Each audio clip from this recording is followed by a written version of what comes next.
What's up, y'all? It's your girl, Keena, and I'm back for another review. This is my review for Ready to Love. This is Season 6, Episode 1. They got straight into it, and this is something that is new for Ready to Love. We know that the reunion for the last season just went off last Friday, and here they come with a whole nother season this Friday. I said, oh, y'all wasn't going to give me a break? Y'all wasn't going to let me rest up a little bit? Because I thought at least they were going to do the casted special, and y'all know I don't review the casted special. I like to review it once it's the official first episode and they do the mixer and mix and mingle and things. But no, on said we're going to get right into it. If that casted special, let's go ahead and do what needs to be done. I said, okay, child, I'm here for it.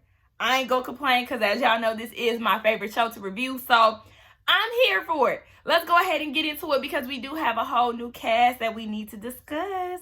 So, we know that they are in Potomac. They are still in D.C., just a different part. I said, okay, like I said, we ready to see what Potomac has to give because the only thing we know about Potomac is from Bravo, the Housewives. So, let's see what Ready to Love gonna bring us.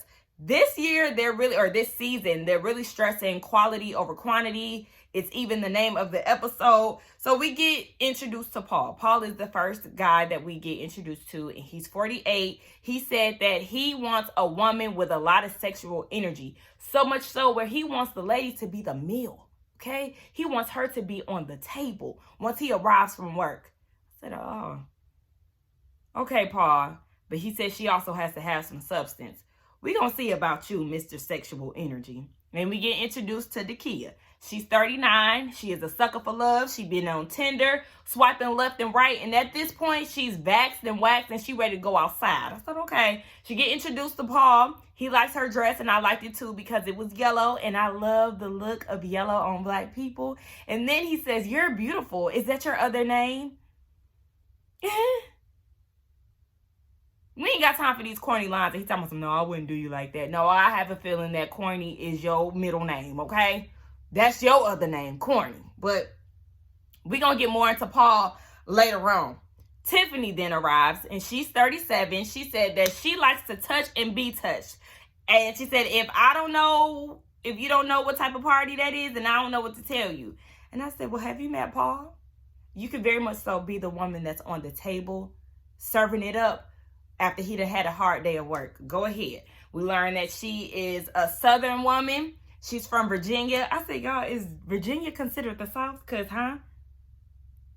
okay. I mean, you could be Southern to the core. Like, you could be raised up by Southern parents. But I was like, since when is Virginia the South? Like, I don't know. Y'all let me know.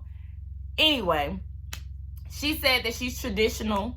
So she likes to cook food from scratch. And she also likes the man to bring home the bacon and she cooks it. I said, okay, girl, look, go ahead, traditional woman. We then see Wiley. Wiley is 32.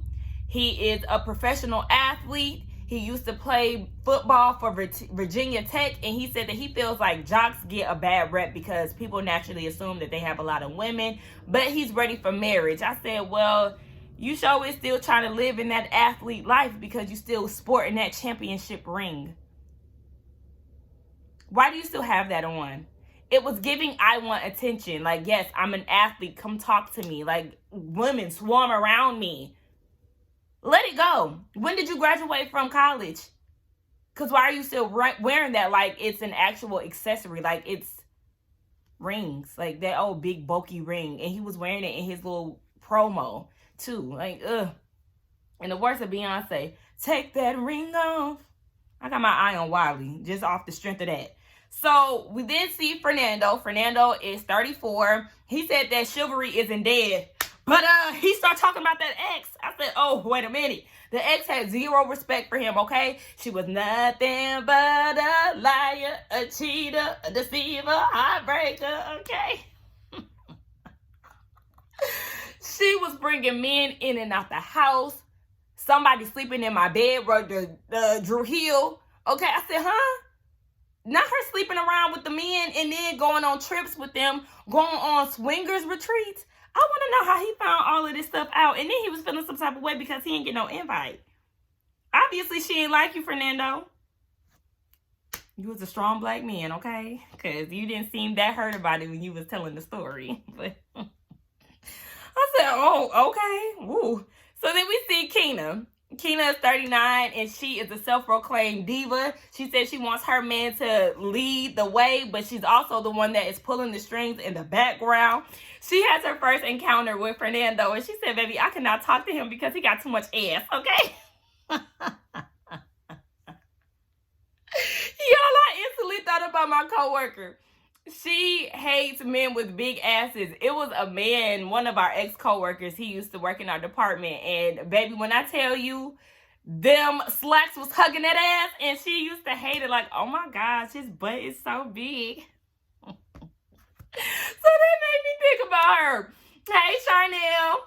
But she said, yeah, she like her men to be flat back there. But they have a conversation, and we learned that Fernando loves to cook. He's Panamanian, and I love a man that can cook as well, okay? I think that is so attractive. Like, baby, what you cooking? I actually had somebody cook for me as a vegan, and it was really good. Like, okay, doing me up a little jerk mushroom, little eggplant, little rice. Like, okay. Shout out to the men who know how to cook. So then we see Demetrius, okay? The bald and bearded. And we know that is the women's weakness on the Ready to Love show as a whole. So, of course, he had the women weak in the knees. And they didn't know how to act when they seen that man. Because he had a purple monochromatic suit situation going on. I love a monochromatic look. I said, look, I'm going to have to pull off a few of them this summer. Okay? Give the people something they could feel. So, the girls were all into Demetrius, and we see that Precious had to take him away. Precious is 34. She's actually the youngest woman of the cast as of now, and she said that she's looking for a confident man who sees value in her as well as himself and has respect, and she wants that Martin and Gina love. I said, look, everybody want a Martin and Gina love because of the laughing, the chemistry that they had. It was there. It was there. We love to see Martin and Gina. But Martin had his little flaws, child, but we ain't gonna get into that.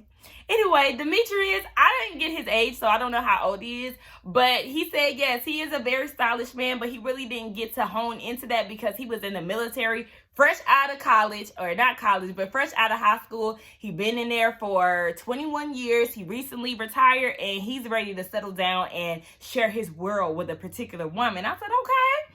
He's outdoorsy, and he's hoping that Precious is outdoorsy as well. And she was like, yeah, I'll be outdoorsy as long as you go to pole dancing class with me.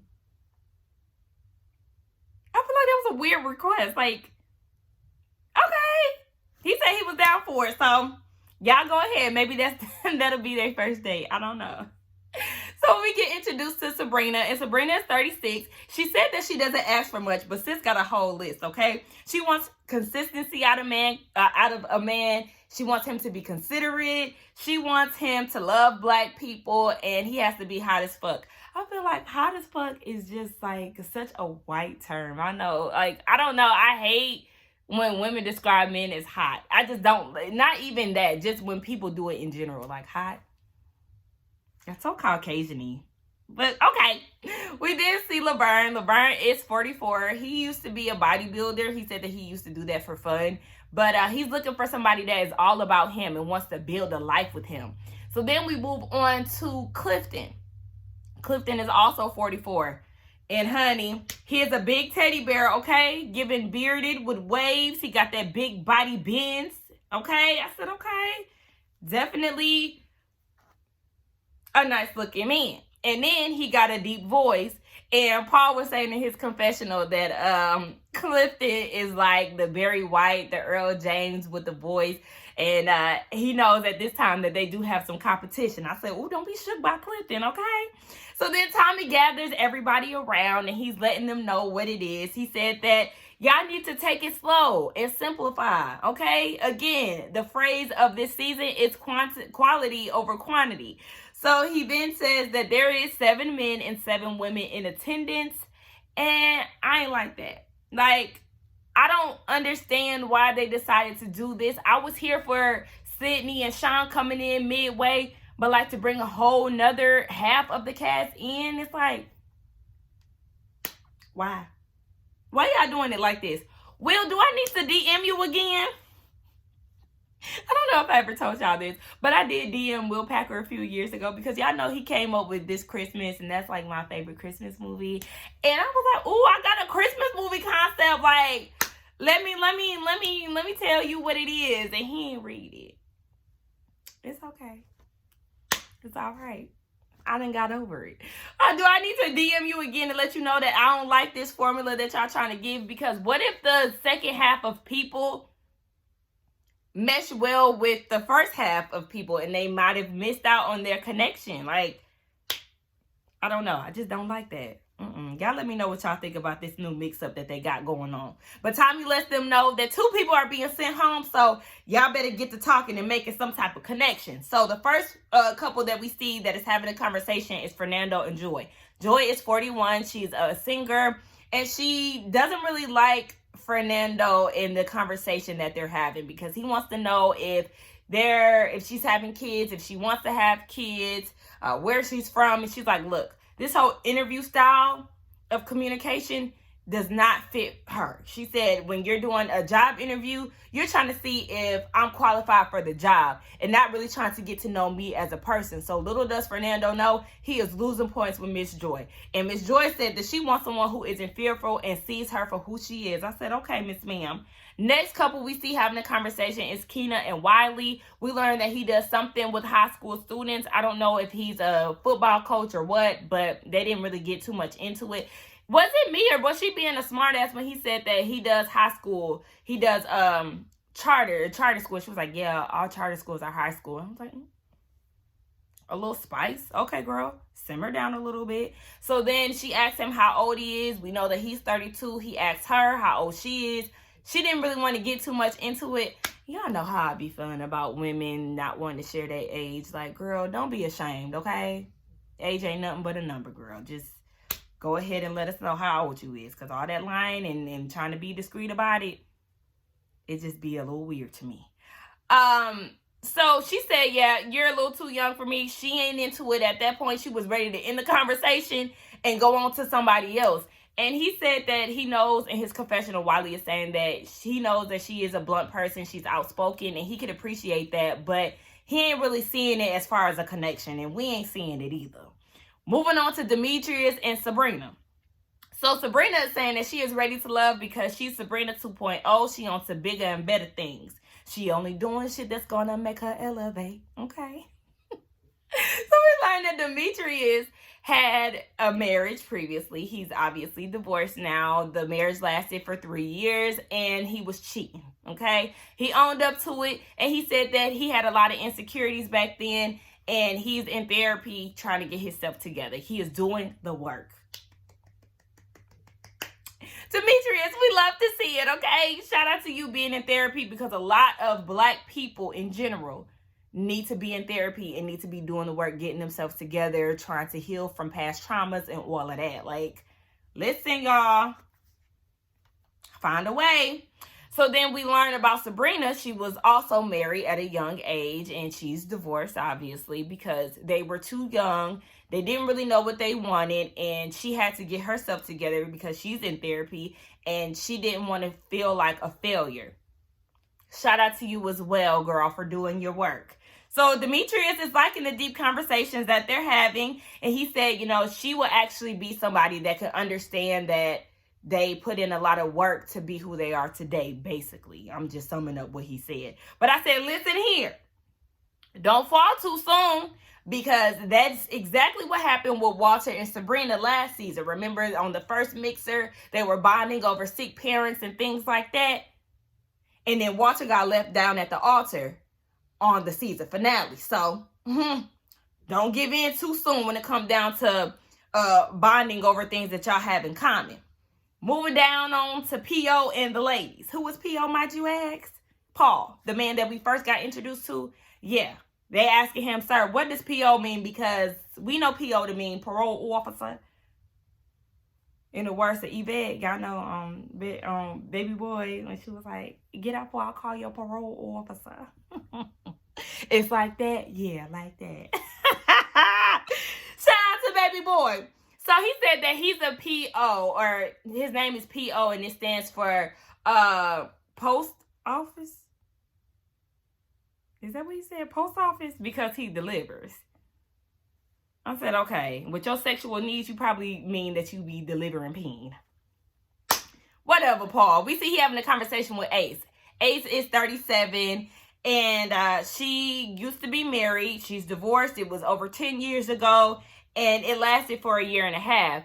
So Paul is like, okay, you didn't give it a chance. Like, it only lasted a year and a half. And she was like, I was young. And I'm like, I know. Like, what are you talking about? Why are you trying to give her a hard time about something that happened 10 years ago? I feel like if he would have came a little different in his approach, she would have been more receptive to him, because he was wondering whether or not she was going to check out early in the relationship. Maybe you should have asked her, okay, well, do you now feel like you're ready to love since that happened? Like, did you do any work to kind of improve on yourself? Like, there's a whole different way that you could have went about it instead of just assuming that she was going to check out of it. So, yeah. He now thinks that she's intimidated by him, and she has her wall up, and she was just like, okay, child. Like, she wasn't really featuring him, but he said that he was ready to love. Moving on to Precious and Tori.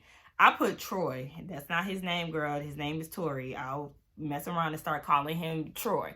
But they have a conversation about Romeo and Juliet, because that was the name of his drink. So they start talking about Romeo and Juliet and how the tragedy ended in death because they was going against the family's wishes. And Tori was like, sometimes your family means well, but sometimes it's in their best interest and not yours. So you have to differentiate what advice you're going to receive.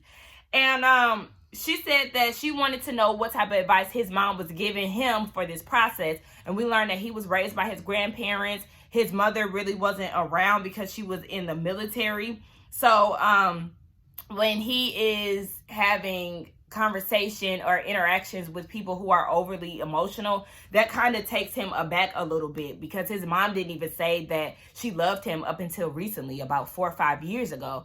And I was like, okay, a little red flag is waving, sir, because it's giving you may be unemotionally available, and that's not a good thing. You need to be in therapy so you can deal with the things that your mother has, basically put you through for her lack of being present.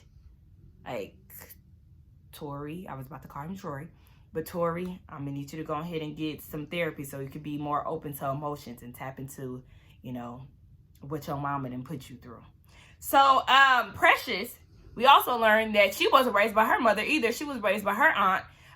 Her mom had been estranged from her for about 15 years. She didn't really say why, but she said that her aunt did teach her that you can have a family outside of the traditional norms, but she doesn't know if she wants a family for herself, because she doesn't know if she doesn't want her kid to feel like they're not loved. And I said, yeah, you also need therapy to deal with your mother not being present and the fear that you have for, putting those issues that you have with your mom onto your child. So, girl, go ahead and get therapy. Tori is intrigued. She feels a connection. And I'm not mad at it. I just really feel like both of y'all need to be trying to get some healing going on before y'all be on Ready to Love. But we know how they typically vet these people, because I have been watching, is it Little Black Book or Little Black Boy? I'm so sorry. I don't really watch his channel like that too much. But, he basically does interviews with all of the Ready to Love cast. And yesterday I did see a bit of his interview with Dante. And Dante was saying that he was on the Steve Harvey show back in Chicago. And he was on like the talk show that Steve Harvey did.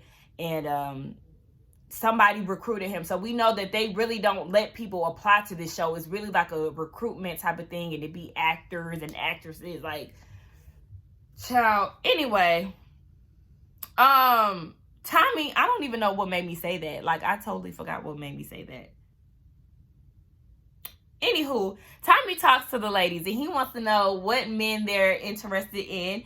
And 4 women say Demetrius, 4 women say Clifton, Tiffany likes Wiley, Precious likes Tori a lot. Oh my gosh, I'm trying to get out of calling this man Troy.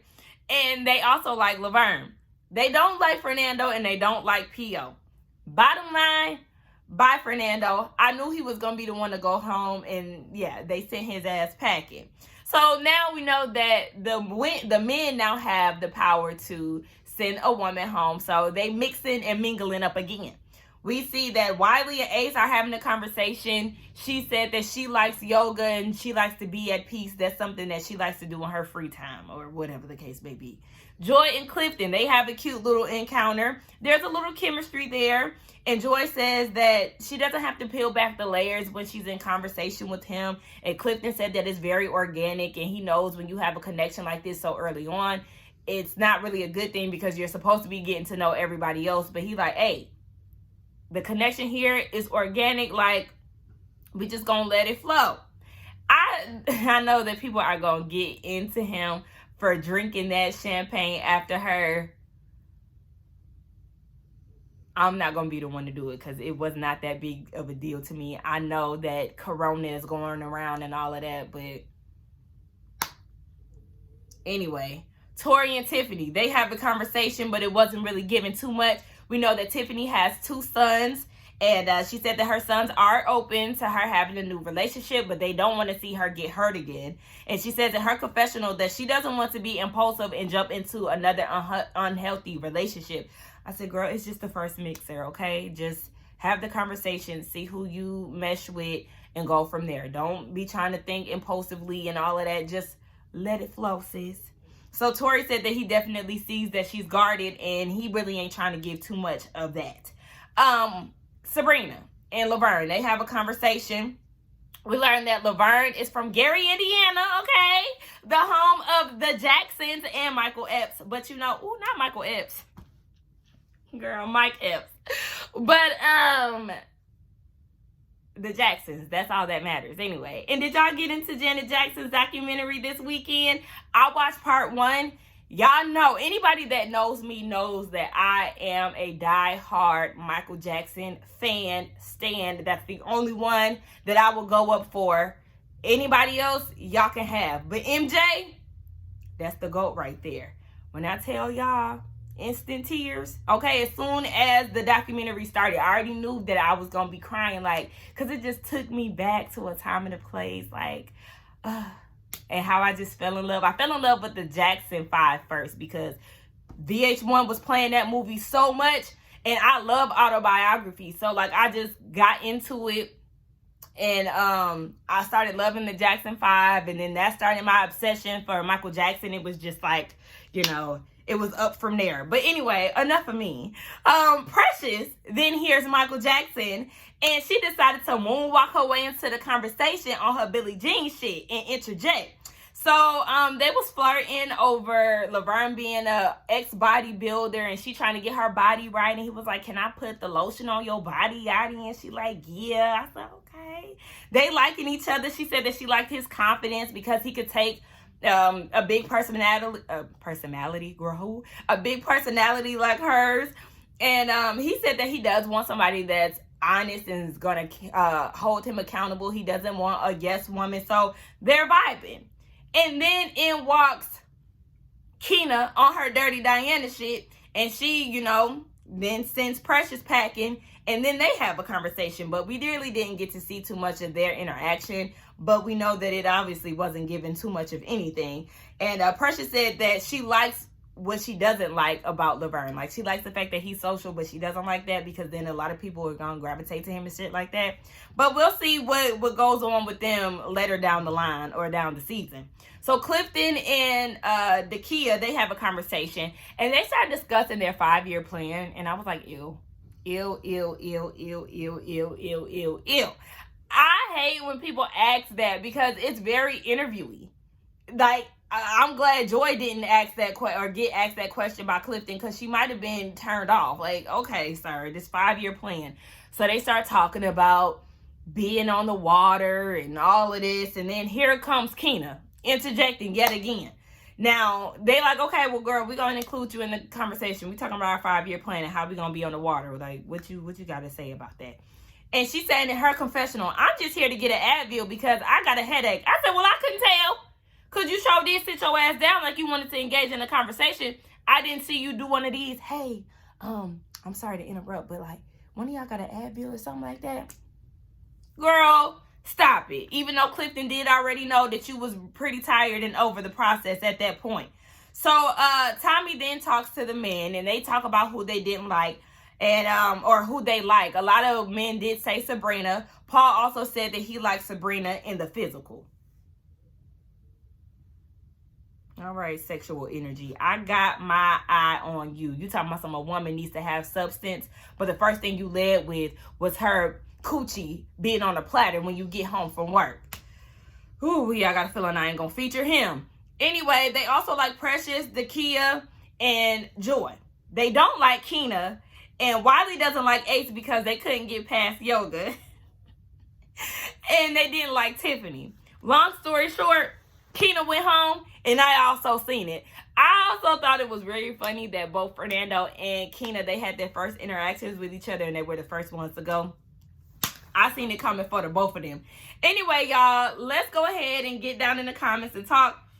Y'all let me know what y'all thought about this episode, what y'all think about this upcoming season, if it's going to be a good one or not. It looks like it's going to be a lot of kissing going on. Like, okay, y'all, it's definitely giving hot in the ass. But,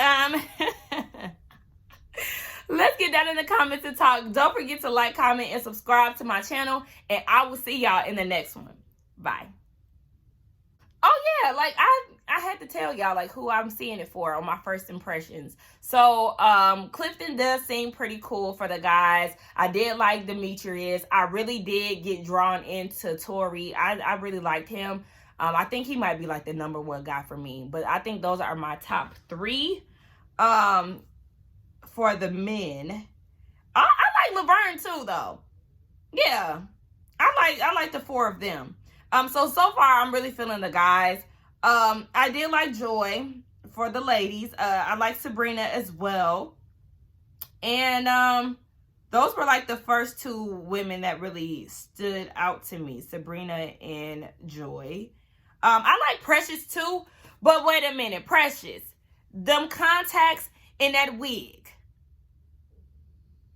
Unacceptable. I hate contacts, and her wig was giving synthetic tease. Like, I don't know. I ain't like that.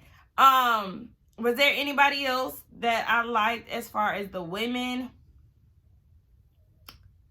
Yep, that's it. Now, who I don't like P.O. He wasn't giving it. I don't know about Wiley. He wasn't giving it either. I mean, there wasn't nothing wrong with him. I just got my eye on him with the whole jock situation. Like, give it up. You graduated already. Let's move on. Yeah, and as far as the women that I don't like, Tiffany wasn't giving much of anything. And they sent Keena home, and that was fine with me because I wasn't really featuring her too much either. And yeah, that's pretty much my thoughts on the 14 people that we have so far. But anyway, bye, y'all.